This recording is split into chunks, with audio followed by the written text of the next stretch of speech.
नमस्ते, मैं Dolly Saraswat Apollo hospital Ahmedabad से आप सबका स्वागत करती हूँ आज के लाइव सेशन में। लॉकडाउन के समय अस्पतालों में ओपीडी बंद है और इमरजेंसी सर्विसेज दी जा रही हैं।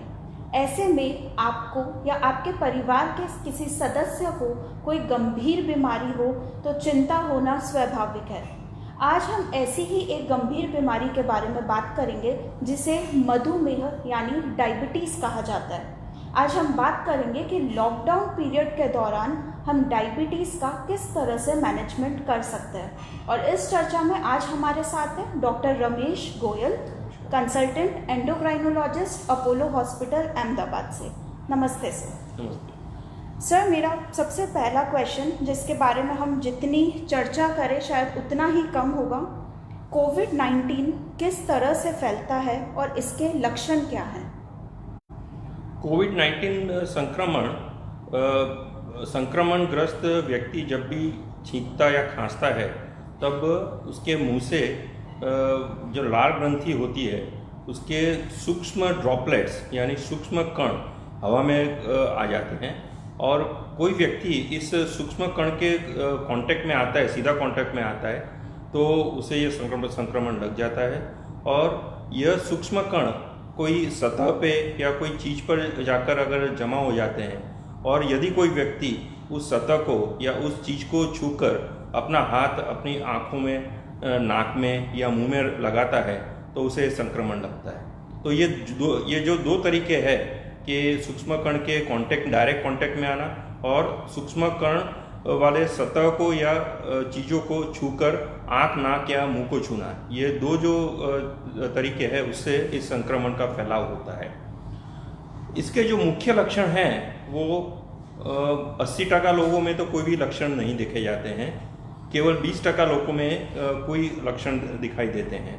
और ख़ास लक्षणों में है कि खांसी आना, जुकाम होना, गले में दर्द होना, और सांस लेने में दिक्कत हो सकती है, शरीर में दर्द रह सकता है और कमजोरी आ सकती है। कुछ केसेस में लूज मोशन या डायरिया भी देखे गए हैं।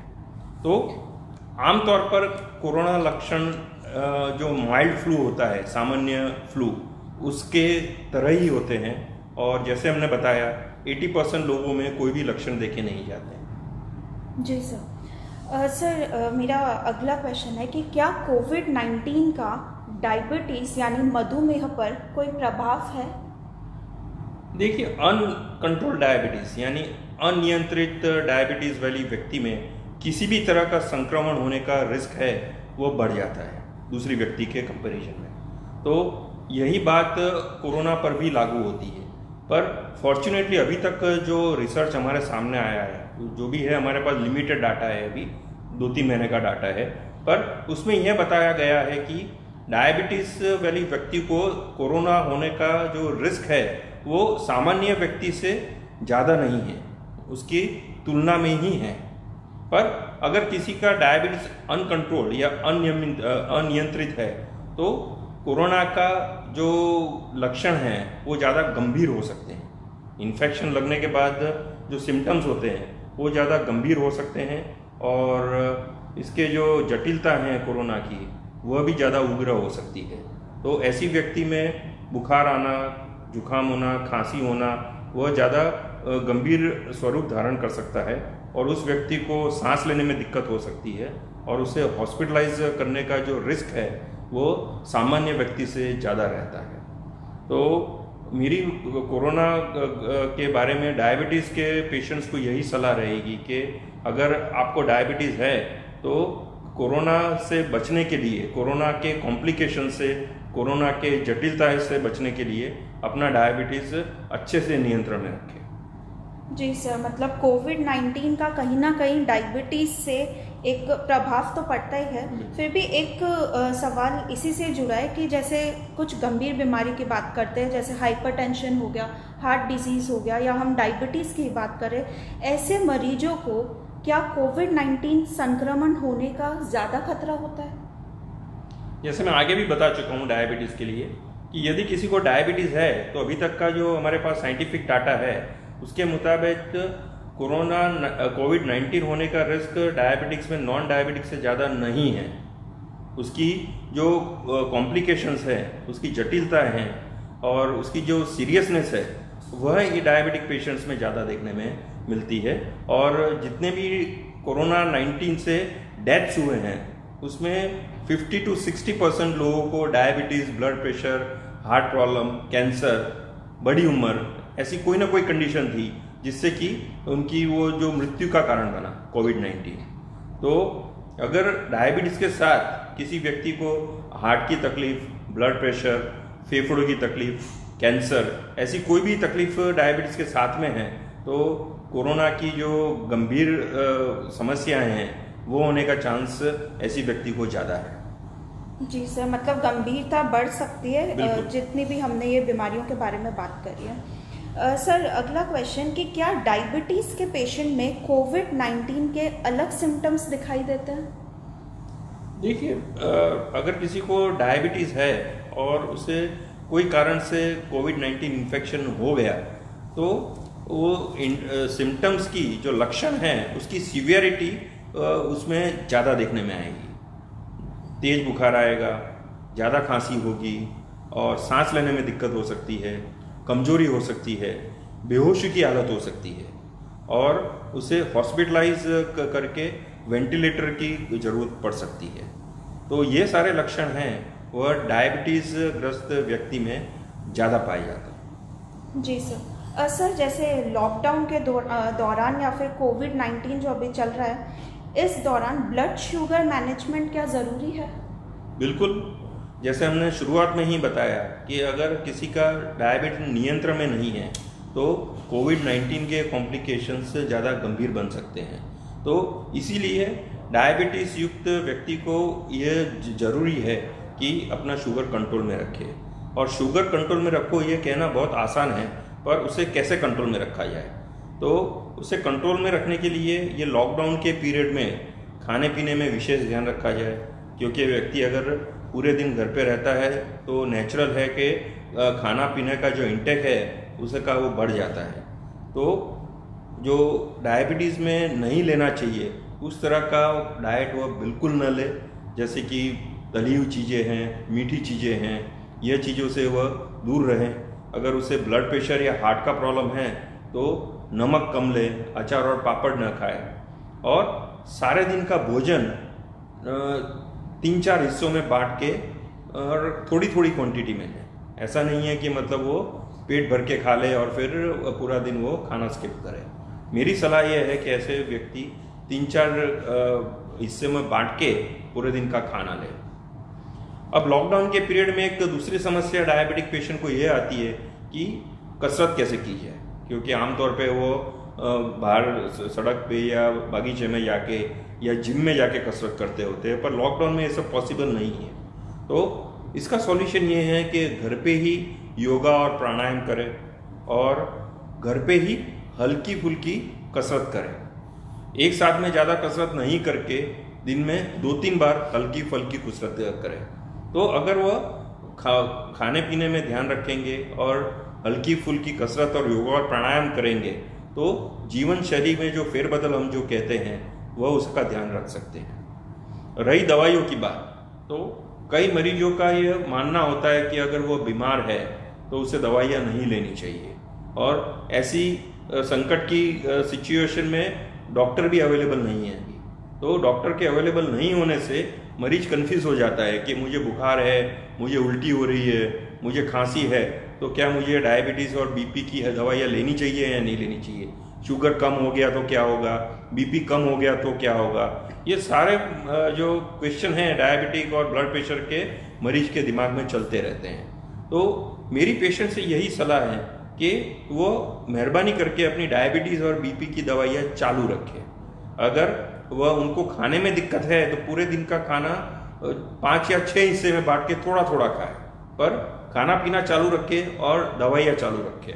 अगर आपके डॉक्टर आपको फिजिकली हॉस्पिटल में नहीं अवेलेबल है तो आप उनसे टेलीफोन पे या टेलीमेडिसिन से कंसल्ट कर सकते हैं। यहाँ अपोलो हॉस्पिटल में हम सारे ही डॉक्टर टेलीमेडिसिन के माध्यम से डायबिटीज़ का, ब्लड प्रेशर का, हार्ट का और जितनी भी जो क्रोनिक डिजीज़ है उसकी हम टेली कंसल्ट करके ही उनको सलाह दे देते हैं, जिससे कि वह घर बैठे ही डॉक्टरी सलाह ले पाए। और अगर आप डायबिटीज़ और बीपी की दवाई चालू रखते हैं और वो चालू रखनी भी है, तो मेरा अगला सजेशन ये है कि अपनी शुगर दिन में कम से कम 1-2 बार मॉनिटर करते रहें, जिससे कि हमें मालूम रहे कि आपका शुगर कंट्रोल में है या आपका शुगर आउट ऑफ कंट्रोल है। क्योंकि शुगर नियंत्रण का मतलब है कि शुगर हाई भी नहीं होना चाहिए और शुगर लो भी नहीं होना चाहिए। शुगर लो होना भी इतना ही शारीरिक तौर पे खतरनाक है। तो अगर आप नियमित 1 या 2 बार दिन में शुगर चेक करते रहेंगे तो आपको आइडिया रहेगा कि आपका शुगर नियंत्रण में है या नहीं है। उसी तरह से घर बैठे आप ब्लड प्रेशर का भी चेक कर सकते हैं डिजिटल मशीन से, और अगर कोई इसमें वेरिएशन आता है तो आप अपने डॉक्टर की सलाह ले सकते हैं। जी सर। सर जैसा अभी आपने बताया, अगला सवाल है मेरा कि लॉकडाउन के दौरान एक डायबिटिक पेशेंट या एक मधुमेह के रोगी को क्या सावधानियां बरतनी चाहिए? काफ़ी सारी सावधानियां तो हम बता चुके हैं कि डाइट में, एक्सरसाइज में सावधानी बरतनी है। यह नहीं है कि आप घर पे है तो आप लॉकडाउन में है तो आप उसको वैकेशन के रूप में ले लें। ये खाने पीने में परहेज ना करे, एक्सरसाइज ना करे और जागने सोने का कोई फिक्स टाइम ना हो। ये सारे आपको टाइमिंग मेंटेन ही रखने हैं। आपको यही मान के चलना है कि आप अपनी रूटीन लाइफ जी रहे हैं, उसमें आप बिल्कुल फेरबदल न लाएं। बस फ़र्क इतना रहेगा कि सिर्फ आप अभी घर में बैठे हैं, पर सोने का, जागने का, खाने का, ये सारे टाइम आप फिक्स रखें। आपकी दवाइयाँ आप स्किप ना करें और रेगुलरली आपका शुगर और ब्लड प्रेशर चेकअप करते रहें। और यह आप सुनिश्चित करें कि आपके घर में दवाइयों का एडिक्वेट स्टॉक है, क्योंकि काफ़ी सारे पेशेंट्स के हमारे पास फ़ोन आते हैं कि कल हमारी दवाइयाँ ख़त्म हो गई, अब हमें दवाई मिल नहीं रही है, तो अब हम क्या करें। क्योंकि डायबिटीज़, ब्लड प्रेशर और हार्ट के पेशेंट्स में एक दिन भी दवाई मिस करना या स्किप करना उनके लिए हानिकारक हो सकता है। तो मेरी उनसे ये एडवाइस है कि कम से कम 1 हफ्ते का दवाइयों का स्टॉक आप एडवांस में मंगा के रखें, जिससे कि ये नौबत ना आए कि लास्ट डे पे आपको दवाई ना मिले और आप ये सोचते रह जाए कि अब हम क्या करें दवाई के बिना। जी सर, मतलब कोविड-19 हो या लॉकडाउन के अंदर आपको अपनी दवाइयाँ नियमित रूप से लेनी है। सर अगला सवाल जो काफ़ी हमने अभी रिसर्चेस में भी देखा, आर्टिकल्स में देखा, हाइड्रोक्लोरोक्विनिन के बारे में हम काफ़ी पढ़ रहे हैं। इसके बारे में आप क्या कहेंगे डायबिटीज़ मेडिसिन और कोविड-19 के संदर्भ में? देखिए, हाइड्रोक्सीक्लोरोक्विन के बारे में मैं ये कहना चाहूँगा कि यह मेडिसिन हम कोविड-19 नहीं था तब भी डायबिटीज़ नियंत्रण के लिए भी हम यूज़ कर रहे थे as a antidiabetic agent. तो अगर मतलब कोई डायबिटीज़ वाली व्यक्ति को कोविड-19 हुआ है और वह दूसरी दवाइयाँ ले रहा है, उसके साथ में कोई कारण से आपके डॉक्टर आपको हाइड्रोक्सीक्लोरोक्विन देते हैं, तो आप ये बात का ध्यान रखिएगा कि आपका शुगर डाउन हो सकता है। आप अपने डॉक्टर से कह के डायबिटीज़ की अन्य मेडिसिन का डोज एडजस्ट करवाइए, जिससे कि हाइड्रोक्सीक्लोरोक्विन लेने से आपका शुगर सडनली लो ना हो जाए। पहली बात तो यह ध्यान रखनी है। और दूसरी बात कि हाइड्रोक्सीक्लोरोक्विन का कोविड-19 पे क्या इफेक्ट है, तो हमारा जो साइंटिफिक डाटा है वो कॉन्फ्लिक्टिंग है। इनिशियल जो रिपोर्ट्स थे उसमें यह था कि यह संक्रमण को काबू करता है, यह संक्रमण के कारण जो साइटोकाइन स्टॉर्म आता है उसे कंट्रोल करता है। और अभी जो लेटेस्ट रिसर्च आया है उसमें यह है कि ऐसा कोई फ़ायदा देखने में नहीं आया है। और अगर कोई हाइड्रोक्सीक्लोरोक्विन से सेल्फ मेडिटेट करता है, स्व मेडिसिन करता है, तो उसके भी एडवर्स इफेक्ट है, क्योंकि हाइड्रोक्सीक्लोरोक्विन का ओवरडोज होने की वजह से भी कई व्यक्तियों को इसका भुगताना चुकाना पड़ा है।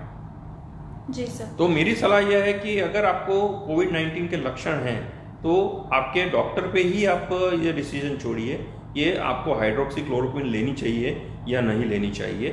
फिलहाल हम सिर्फ हॉस्पिटलाइज पेशेंट्स में, कोविड-19 की वजह से हॉस्पिटलाइज पेशेंट्स में ही हाइड्रोक्सीक्लोरोक्विन का यूज़ कर रहे हैं। इसका प्रोफाइलैक्सिस में, यानी कि कोविड-19 को प्रिवेंट करने में अभी तक हम इसका यूज़ नहीं कर रहे हैं। जी सर, जैसा हमें पता है कि डायबिटीज़ के 2 टाइप के बारे में हम जानते हैं, टाइप 1 डायबिटीज़ हो गया, टाइप 2 डायबिटीज़ हो गया। ऐसे में इनमें से भी कोविड-19 का ज़्यादा खतरा किसको है? देखिए, कोविड-19 यह नहीं देखता कि हाई शुगर टाइप 1 डायबिटीज़ की वजह से है या टाइप 2 डायबिटीज़ की वजह से है। वह यही देखता है कि अगर किसी व्यक्ति के खून में शुगर की मात्रा ज़्यादा है तो कोविड-19 के सिम्टम्स को ज़्यादा गंभीर या कॉम्प्लिकेटेड बनाता है। तो इरिस्पेक्टिव टाइप 1 डायबिटीज़ है, टाइप 2 डायबिटीज़ है, सबसे महत्व की बात यह है कि शुगर को नियंत्रण में रखा जाए। पर जैसे हम आगे भी बता चुके हैं कि डायबिटीज़ के साथ साथ और भी बीमारियां होती हैं। डायबिटीज़ के साथ एक पैकेज आता है कि डायबिटीज़ के साथ में ब्लड प्रेशर भी होता है, डायबिटीज़ के साथ में हार्ट प्रॉब्लम भी होते हैं, डायबिटीज़ के साथ में ओबेसिटी भी होता है। डायबिटीज़ यूजुअली एल्डरली लोगों में होता है, जिनकी उम्र 60 साल से ज़्यादा है, उनमें होता है। तो अगर ये सारे लक्षण एक साथ इकट्ठे हो जाते हैं तो कोविड-19 की गंभीरता और बढ़ जाती है। तो यूजुअली किसी को टाइप 2 डायबिटीज़ होता है तो उसके साथ में ये दूसरी बीमारियां होने के चांसेस ज़्यादा रहते हैं, हार्ट का, ब्लड प्रेशर का, किडनी का, और इससे कोविड-19 की सीवियरिटी ऐसे पेशेंट्स में बढ़ जाती है। Type 1 diabetes usually young age में होता है, उसमें ये सारी दूसरी जो कॉम्प्लिकेशंस है वो देखने में नहीं आती है। तो यूजुअली मेरा यह मानना है कि टाइप 1 डायबिटीज़ में अगर शुगर अच्छे से नियंत्रण में है तो ऐसी व्यक्ति को कोविड-19 से कोई एडिशनल रिस्क नहीं है।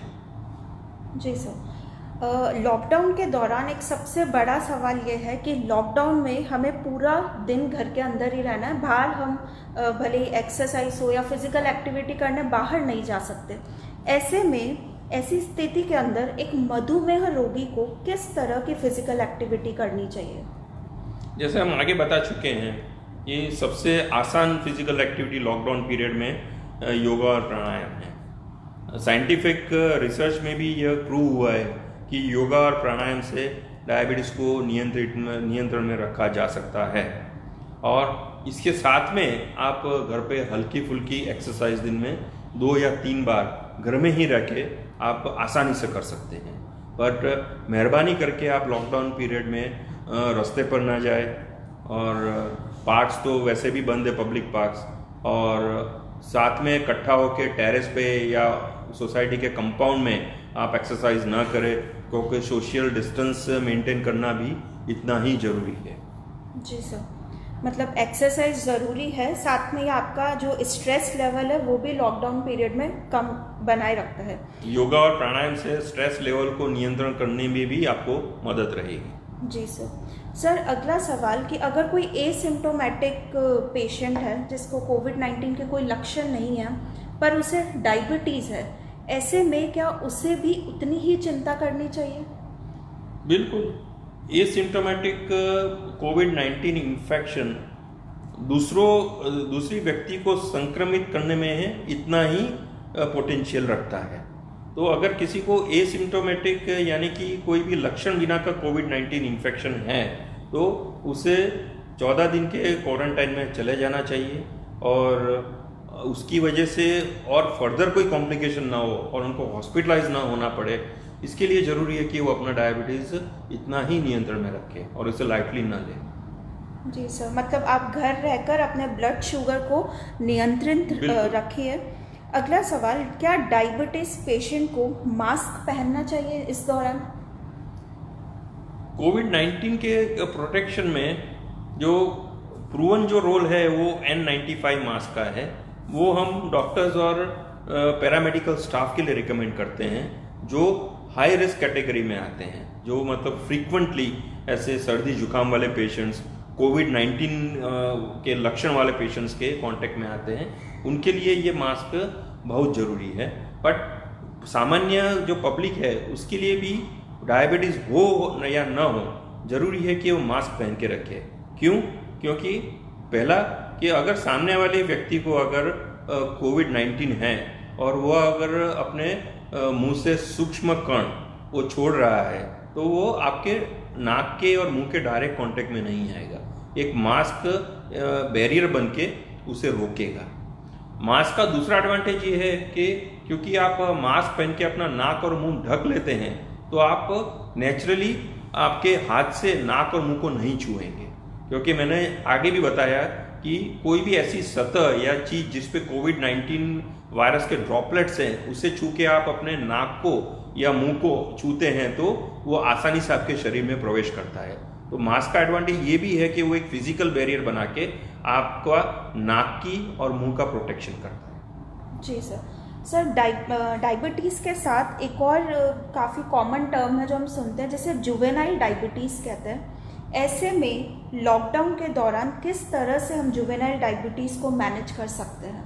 देखिए, जुवेनाइल डायबिटीज़ वो पुराना टर्म है, अब हम उसे टाइप 1 डायबिटीज़ कहते हैं। जुवेनाइल डायबिटीज़ मतलब जो छोटी उम्र में डायबिटीज़ हो, जो बचपने में जो डायबिटीज़ हो, उसे जुवेनाइल डायबिटीज़ कहते हैं। और ऐसे डायबिटिक बच्चों को या ऐसे डायबिटिक पेशेंट्स को सर्वाइवल के लिए इंसुलिन के इंजेक्शन लेने पड़ते हैं। तो ऐसी व्यक्ति अगर कोविड-19 से इन्फेक्ट हो जाती है तो ज़रूरी है कि आप अपना ब्लड शुगर दिन में 4 या 5 बार चेक करें।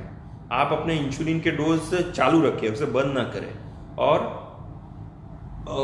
प्लेंटी ऑफ लिक्विड्स, मतलब ज़्यादा से ज़्यादा लिक्विड्स आप अपने मुंह से लें और 3 या 4 घंटे से आप थोड़ा थोड़ा खाते रहें। अगर ये सब करने के बावजूद आपका शुगर कंट्रोल में नहीं आता है या आपको वॉमिटिंग जैसे लक्षण शुरू हो जाते हैं, तो आप अपने डॉक्टर से फ़ौरन टेलीफोन से या टेलीमेडिसिन से कंसल्ट करके आगे का आप प्लान डिस्कस करें। जी सर जैसे आप खुद एक एंडोक्राइनोलॉजिस्ट हैं, जब भी कोई मरीज़ आपके पास आता है जिसका डायग्नोसिस मधुमेह के तौर पे होता है, तो हम उसे इंसुलिन किस तरीके से लगाया जाता है, कहाँ लगाया जाता है, ये कॉमन चीज़ों के बारे में उन्हें बताते हैं। फिर भी इंसान है, थोड़ी बहुत गलतियाँ हो ही जाती है। अगर घर रहते इंसुलिन की अगर ओवरडोज हो जाए तो ऐसे में क्या बड़ा कॉम्प्लिकेशन हो सकता है और लॉकडाउन में उसे कैसे मैनेज कर सकता है? इंसुलिन ओवरडोज का जो मेजर रिस्क है वो है ब्लड शुगर का लो होना, जिसे हम हाइपोग्लाइसीमिया कहते हैं। अब अगर किसी ने गलती से इंसुलिन का ज़्यादा डोज ले लिया तो वो इंसुलिन का डोज हम शरीर से वापस तो निकाल नहीं सकते। तो इसकी वजह से जो बॉडी में इफेक्ट आता है वो शुगर को लो करने का इफेक्ट आता है। तो ऐसी व्यक्ति को अपना शुगर हर एक 1 या 2 घंटे से चेक करते रहना है। फॉर नेक्स्ट किस तरह का इंसुलिन लिया है उस पर डिपेंड करता है। कई इंसुलिन की जो ड्यूरेशन ऑफ एक्शन है वो 4 से 6 घंटा होती है, कई इंसुलिन की ड्यूरेशन 24 घंटा होती है। तो डिपेंडिंग आपने किस प्रकार के इंसुलिन का ओवरडोज लिया है, आप वो उतने ही ड्यूरेशन तक 1 या 2 घंटे से आप शुगर चेक करते रहें। और अगर आपका शुगर ड्रॉप हो रहा है तो आप शक्कर, ग्लूकोज, फ्रूट जूस या कोई भी मीठी चीज़ आप खाते रहें और आपका शुगर हर हालत में 80 से ज़्यादा मेंटेन करके रखें। अगर यह सब करने के बावजूद भी आपका शुगर फॉल हो रहा है तो आप घर पे वेट ना करें और तुरंत आप एम्बुलेंस बुला के आप हॉस्पिटलाइज होके और इंट्रावीनस ग्लूकोज थेरेपी आप चालू करवाइए। जी सर, मतलब लॉकडाउन के दौरान अगर हाइपोग्लाइसीमिया हो जाए तो आप तुरंत इमरजेंसी में कॉल कर सकते हैं। बिल्कुल, शुरुआत में आप कोशिश कर सकते हैं। मेजॉरिटी ऑफ केसेस में आप ग्लूकोज या शक्कर या फ्रूट जूस या कोई भी मीठी चीज खाकर आपका शुगर लेवल में ला सकते हैं। बट 5 to 6% केसेस ऐसे होते हैं जिसमें सीवियर हाइपोग्लाइसीमिया होता है और ऐसे केसेस में ही हॉस्पिटलाइजेशन की जरूरत होती है। जी सर, लॉकडाउन के दौरान एक मधुमेह के रोगी को आप डाइट के बारे में क्या बताना चाहेंगे? मधुमेह के रोगी को लॉकडाउन हो या लॉकडाउन न हो, जो चीज़ें प्रोहिबिटेड है, जो चीज़ें वर्जित है, वह नहीं लेनी चाहिए। और लॉकडाउन में ज़्यादा ध्यान इसलिए रखने की ज़रूरत है क्योंकि फिजिकल एक्टिविटी रिस्ट्रिक्टेड है। तो अगर आप डाइट में भी ध्यान नहीं रख रहे हो, आपकी फिजिकल एक्टिविटी भी रिस्ट्रिक्टेड है, तो हो सकता है कि आपका शुगर अनकंट्रोल हो जाए। और अनकंट्रोल शुगर से कोविड-19 के जो कॉम्प्लिकेशंस रेट है वो बढ़ने का रिस्क रहता है। तो आप बैलेंस डाइट लें, आप दिन में 3 या 4 बार छोटा छोटा डाइट लें और आप मिठाई, मीठी चीज़ें और तली हुई चीज़ें आप हो सके वहाँ तक अवॉइड करें। जी सर। सर जैसे अभी लॉकडाउन चल रहा है तो हम ओपीडी में जाकर डॉक्टर से कंसल्ट नहीं कर पा रहे, ऐसे में टेलीमेडिसिन काफ़ी यूज़ में हो रहा है। तो क्या टेलीमेडिसिन का कोई रोल या इसकी कोई भूमिका है आज के विषय के संदर्भ में? देखिए, टेलीमेडिसिन का रोल पहले भी था, पर पहले उसको इतना इम्पोर्टेंस नहीं दिया जा रहा था। आज भी है और आज तो विशेष है क्योंकि हम लॉकडाउन पीरियड में हैं और कल भी रहेगा। कल भी इसलिए रहेगा क्योंकि आने वाले कुछ महीनों तक या कुछ साल तक सोशल डिस्टेंसिंग एक नॉर्म बन जाएगा। और जैसे हमारे माननीय प्रधानमंत्री जी भी 2 दिन पहले कह चुके हैं कि हमें 2 गज का फासला बनाए रखना है। तो अगर आप भीड़ भाड़ वाले हॉस्पिटल या भीड़ भाड़ वाले क्लिनिक में जाते हैं तो ये सोशल डिस्टेंसिंग पॉसिबल नहीं है। और डायबिटीज़, ब्लड प्रेशर और दूसरी जो क्रॉनिक बीमारियां हैं जिसके लिए लंबा टाइम दवाई चलती है, मोस्ट ऑफ दी कंडीशंस ऐसी हैं जो आप घर बैठे टेलीमेडिसिन से आपके डॉक्टर से कंसल्ट करके आपका डोज एडजस्ट करवा सकते हैं। तो यह एक बहुत ही महत्वपूर्ण माध्यम है और मेरे ख्याल से यह जो टेलीमेडिसिन है वो आने वाले कुछ महीनों या कुछ साल के लिए हमारा फ्यूचर है। जी सर, टेलीमेडिसिन के साथ मैं एक चीज़ और जोड़ना चाहूँगी कि अपोलो हॉस्पिटल ने भी एक बहुत अच्छी फैसिलिटी इसके संदर्भ में दे रखी है, जिसे 24/7 ऐप के नाम के है, जहाँ पे आप ऑनलाइन जितने भी कंसल्टेंट्स हैं उनसे बात कर सकते हैं। सर, अगला और आखिरी सवाल है कि आप डायबिटीज़ पेशेंट यानी मधुमेह के रोगी को क्या मैसेज देना चाहेंगे? मैं डायबिटीज़ के पेशेंट्स को ये लॉकडाउन और कोविड-19 के एरा में यही मैसेज देना चाहूँगा कि सोशल डिस्टेंसिंग मेंटेन करें। सोशल डिस्टेंसिंग का मतलब ये है कि आप अननेसेसरी ट्रैवल ना करें, आप पब्लिक ट्रांसपोर्ट में ट्रैवल ना करें, फिर आप पब्लिक गैदरिंग अवॉइड करें, आप हॉस्पिटल में भी हो सके वहाँ तक टेलीमेडिसिन से काम चलाएं, अननेसेसरी आप हॉस्पिटल में भी ना जाएं। और दूसरा और इम्पॉर्टेंट मैसेज ये दूंगा कि आपके हाथ आप बार बार धोएं और आपके हाथ आप साबुन और पानी से धोएं या अल्कोहल बेस्ड सैनिटाइजर से आप धोते रहें, जिससे कि किसी भी सतह या चीज़ पर कोविड-19 का वायरस हो तो आपके वो शरीर में न फैले। आपका मेडिसिन रेगुलर लें, ब्लड शुगर और ब्लड प्रेशर आप रेगुलरली चेक करें और ज़रूरत पड़ने पे आप अपने डॉक्टर का टेलीफोन से या टेलीमेडिसिन से आप कंसल्ट करें। जी सर, हमारे एक व्यूवर का क्वेश्चन आया है मोहम्मद सद्दीक करके कि अभी जैसे फास्टिंग चल रहा है, रमज़ान चल रहा है, इस दौरान हमें हमारी डोज को किस तरीके से एडजस्ट करके रखनी चाहिए? रमज़ान के महीने में फास्टिंग की कुछ सेट गाइडलाइंस है कि कुछ तरह की मेडिसिन हम उन पेशेंट्स में अवॉइड करते हैं और most of the medicines Ramzan के महीने में पेशेंट्स ले सकते हैं। अब ये डिपेंड करता है कि आप किस तरह की मेडिसिन्स ले रहे हैं, जिससे हम आपको एडवाइस दे पाएंगे कि उसमें कुछ फेरबदल की ज़रूरत है या नहीं है। अगर आप इंसुलिन ले रहे हैं तो इंसुलिन के डोज में भी कुछ एडजस्टमेंट की ज़रूरत रहती है, पर ब्रॉड प्रिंसिपल ये रहता है कि आपकी जो दिन की मेडिसिन हैं वो हम रात में देते हैं और रात की जो मेडिसिन होती है वो हम आपको अर्ली मॉर्निंग देते हैं और पूरे दिन हम आपको कोई मेडिसिन नहीं देते। बट हैविंग सेड दैट, आप किस तरह की मेडिसिन ले रहे हैं वो आपको ही पता है, आपके डॉक्टर को ही पता है। तो आप फास्टिंग करने से पहले आप अपने डॉक्टर की ज़रूर सलाह लें कि उसमें कोई फेरबदल की ज़रूरत है या नहीं। जी सर, आखिरी में जैसे आज हमने बात करी मधुमेह के रोगी के बारे में, तो इस लास्ट में मैं आप सभी व्यूअर्स को ये कहना चाहूँगी कि मधुमेह के टाइम पे आप बिल्कुल भी टेंशन ना लें, उससे स्ट्रेस ना लें, इससे बीमारी और थोड़ा गंभीर हो सकती है। अगर आपको किसी बीमारी के कोई लक्षण है या आप डॉक्टर से कंसल्ट अपोलो 24/7 ऐप को डाउनलोड कर सकते हैं। वहाँ पे कंसल्टेंट्स की एक्सपर्ट टीम से आप सलाह ले सकते हैं और ट्रीटमेंट घर बैठे भी ले सकते हैं। इसके लिए एक हेल्पलाइन नंबर भी है, वो मैं आपको बताना चाहूँगी, 769881505 769881505। साथ में दूसरे सोशल साइट्स जैसे हमारा यूट्यूब चैनल है, लिंक्डइन है, फेसबुक है, उसको जाकर भी आप सब्सक्राइब कर सकते हैं और ज़्यादा से ज़्यादा लोगों में उसको आप शेयर करें, जिससे कोविड-19 का एक पॉजिटिव मैसेज हम बहुत सारे लोगों में दे सकें। नमस्ते।